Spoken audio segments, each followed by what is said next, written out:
Hello guys! Hello Capricorn! Welcome dito sa aking channel, Kapalaran 888. Welcome! Alamin natin guys kung anong weekly tarot reading message, guidance ang posibleng parating sa'yo.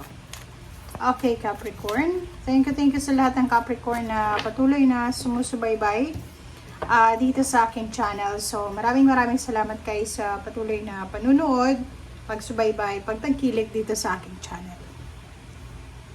Okay Capricorn, first card mo ngayon ay Mirror Magic. Kumbaga magical mirror siya.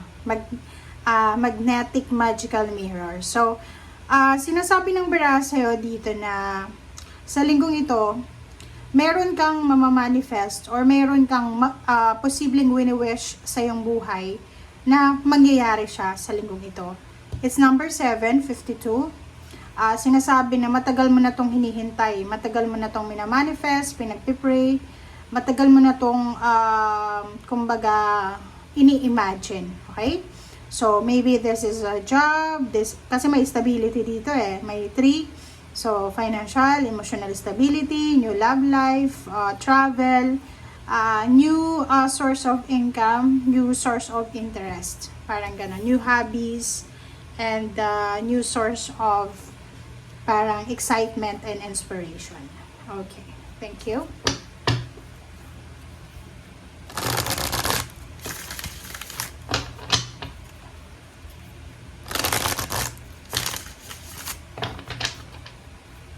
Okay, tingnan natin. Oh, sorry. So, meron kang 4 cards sa second deck. So, maraming messages ito para sa iyo Capricorn. So, unahin natin itong 44, diba? So, 4 of Gabriel tayo. 4 of Gabriel, sinasabi sir ni Gabriel, Archangel Gabriel na there's a time for celebration. So, sa linggong ito ay may posibleng sisimulan ka na pwedeng magdala sa'yo ng celebration. Maybe this is the abundant rewards for your hard work like graduation, accomplishment, kasal. Kung nagpapatayo ng bahay, pwedeng malapit nang matapos. Kung retirement ito, malapit na siya.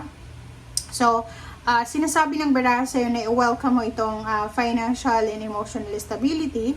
And sinasabi ng baraha na maraming rason, simula ngayong linggong ito, marami kang rason, Capricorn, para maging masaya, maging grateful, maging happy, kasi stability siya So, nandito si Archangel Gabriel para bigyan ka ng, kumbaga, lakas loob.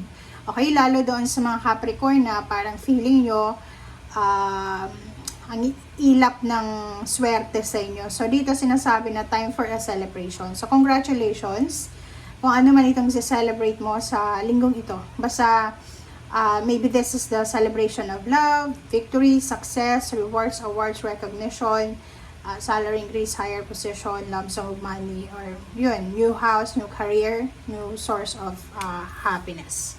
Okay. Next card natin is 8 of Michael. So, sinasabi ng barahan na yun, simula sa linggong ito, you can be free. Diba? So, like for example, may mga iba sa inyo dyan na siguro marami kayong mga gustong gawin pero feeling stagnant, feeling restricted kayo. Maybe you're in a relationship sa taong silosa, or maybe gusto mong ma-improve yung buhay mo but yung problema is pera, connection, parang ganun. So, sinasabi ng baraha ng 8 of Michael na you can be free. So, huwag kang matakot kasi baka feeling mo wala nang pag-asa, makaalis ka dyan sa sitwasyon na yan. No. You can be free, make a courageous choice to change your situation. So, kailangan mo lang maging malakas, maging confident, maging strong sa choices na plano mo. Like sa plano mo, like for example, nag-a-apply ka ng trabaho, tapos bigla kang nabuntis kung babae ka. Or maybe nag-a-apply ka ng trabaho, or may trabaho ka na, pero ang ilap ng swerte, parang ganun. So, comment down below if you resonated ka dito. 4 of Michael, sinasabi ng barahan na yon, sa lahat ng mga gagawin nyo, lahat ng actions, decision, na magsisimula ngayong linggong ito, kinakailangan mo daw na pag-isipan, mag-reflect, mag-meditate, mag-pray, okay? And as much as possible, take a rest. Kasi sinasabi ng baraha dito, Capricorn, na siguro yung iba sa inyo dyan ay masyadong pagod na pagod, puyat, may anxiety, may depression, may sleepless nights, diba? Yung parang meron kayong mga insomnia. Or kung ano man, kung halimbawa ang dami-dami mong iniisip sa buhay mo, sinasabi ng Four of Michael na oras na para magpahinga, rest and relax, rejuvenation. Okay? And Ten of Gabriel.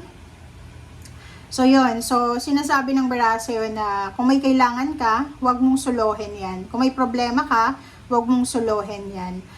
Kung feeling mo pamilya, kaibigan, wala kang maasahan, you need to pray. Okay? You need to pray kasi wala namang kontrol ang mga tao dito sa mundo. Ang may kontrol lang ay ang ating Panginoon. So, siya lang ang makakapagbigay sa'yo ng milagro. So, magic, mirror magic, sinasabi na talagang may magbabago, may magical happenings na darating sa'yo. So, just, you need to believe. Okay? So, ask your angels, guides, helpers, for helpful people to lighten your load. So, medyo nabibigitan ka na ba sa obligations mo? Breadwinner ka ba? Nabibigitan ka na ba sa mga bills or anything?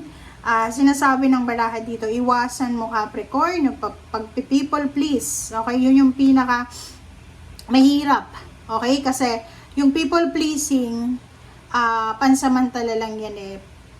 Hindi yan maganda kasi dapat hayaan mo yung mga tao na yan na magustuhan ka kung ano ka, may bigay ka man or wala, dun ka dapat. Okay lang magkaroon ka ng dalawang kaibigan, dalawang kakampi,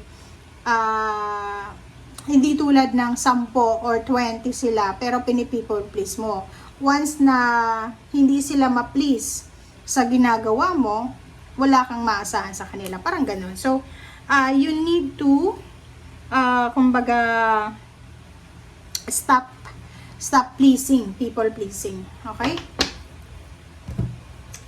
Okay, thank you.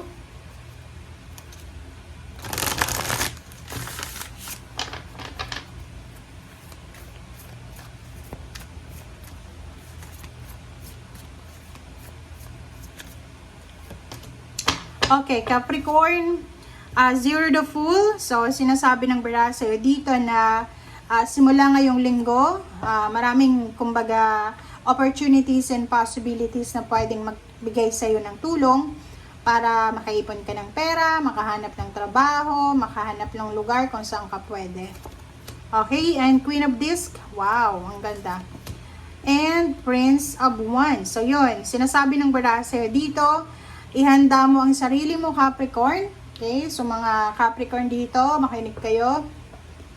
Prepare yourself kasi isang balita, isang exciting na balita ang posibleng darating sa'yo is either new love life, new career, new work, new place of work, new interest, new source of happiness, new source of income. But ang pinaka-highlight ngayon is money, financial. So, ibig sabihin kung ano man tong ino-offer sa'yo, it's either kung ano man tong good news about work or business, sinasabi ng baraha na kikita ka dito ng malaki. So, maybe malaki yung offer, job offer, or malaki yung, kumbaga, pipirmahan mong kontrata. Okay? Alright, so, nandito yung 8 of Disc, and 9 of Disc, and 7 of Wands.